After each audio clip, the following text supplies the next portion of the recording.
Belanda menyerbu Blora.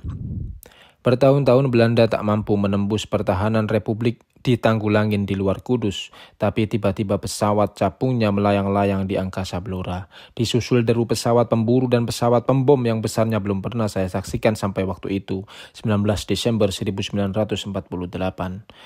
Dentuman-dentuman meriam membahana tak henti-henti, entah di mana pelurunya berjatuhan. Orang bilang Belanda sudah sampai Medang, 8 km di utara Blora.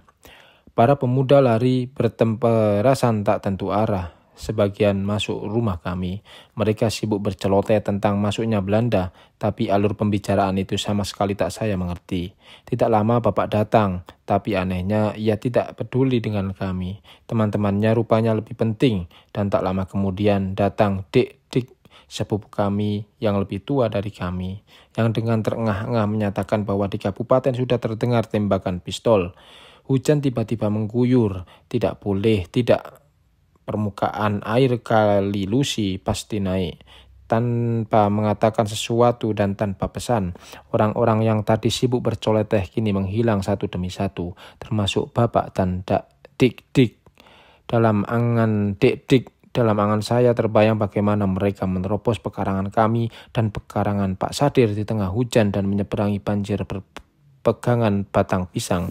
Belakangan kami mendengar bahwa seorang tentara kintir terbawa kunyit oleh arus Kali Lusi. Saya sampai menyesali, tentara kok kintir. Belum lagi Belanda tampak, rumah sudah sepi, tinggal kami anak-anak berlima. Tak lama kemudian terdengar derum kendaraan bermotor, makin lama makin seru dan jelas. Kami mengintip dari celah pojokan dapur. Tampak dengan jelas iring-iringnya kendaraan Belanda. Diawali 2 serdadu Belanda bersepeda motor kiri kanan melaju perlahan. Disusul beberapa jeep, beberapa brand karir atau juga belum saya ketahui namanya, beberapa tank besar dengan laras meriam yang menyeramkan, beberapa Panzerwagen, yakni yang baru saja ketahui namanya kemudian, dan berturut-turut truk penuh serdadu dan truk-truk penyeret meriam, ditutup dengan beberapa brand karir lagi.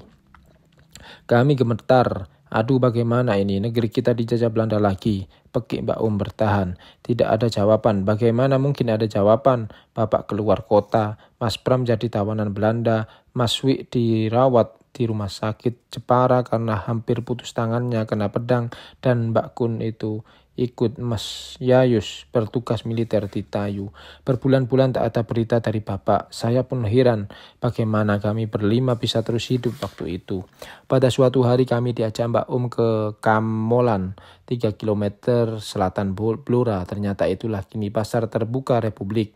Kami menunggu di ujung pasar di dekat suatu rumpun bambu. Tak lama kemudian muncul seseorang entah dari mana, bercelana pendek, berbaju lengan pendek, mengenakan caping dan tongkat kayu dan tanpa alas kaki. Di pinggangnya terikat bungkusan sapu tangan. Orang itu memegang kepala saya sampai saya kaget. Siapa orang itu? Ia mengeluarkan sesuatu dari kantong baju diberikannya kepada Mbak dan tanpa mengatakan apapun kepada kami, tiba-tiba ia sudah menghilang kembali. Siapa itu tadi Mbak Tanya saya keheranan. Loh, Dik-Dik ini bagaimana? Itu kan Bapak. Alangkah heran saya bahwa saya tak mengenali Bapak sendiri. Berbulan-bulan lagi tanpa berita, tahu-tahu kami dengar Bapak ditangkap Belanda di Ngawen di barat Blora. Tapi herannya tidak lama kemudian Bapak dilepaskan. Dan sejak itu mengajar di SMP yang menumpang gedung di sekolah Muhammadiyah, karena gedung SMP Blora 3 tempat Bapak mengajar dulu dipakai asrama serdadu Belanda. Mbak mengatakan Bapak dilepas dengan syarat mau mengajar kembali. Berlainan dengan sebelumnya, kini Bapak banyak tinggal di rumah, tapi sekarang ia banyak batuk, lebih-lebih di malam hari.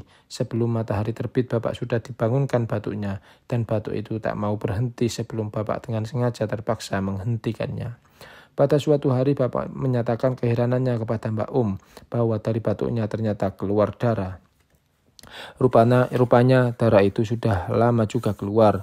Buktinya di tembok bawah jendela barat banyak nota darah merah. Batuk itulah yang akhirnya memakukan Bapak ke rumah, bahkan ke tempat tidur, dan selanjutnya membawanya ke rumah sakit Penditan.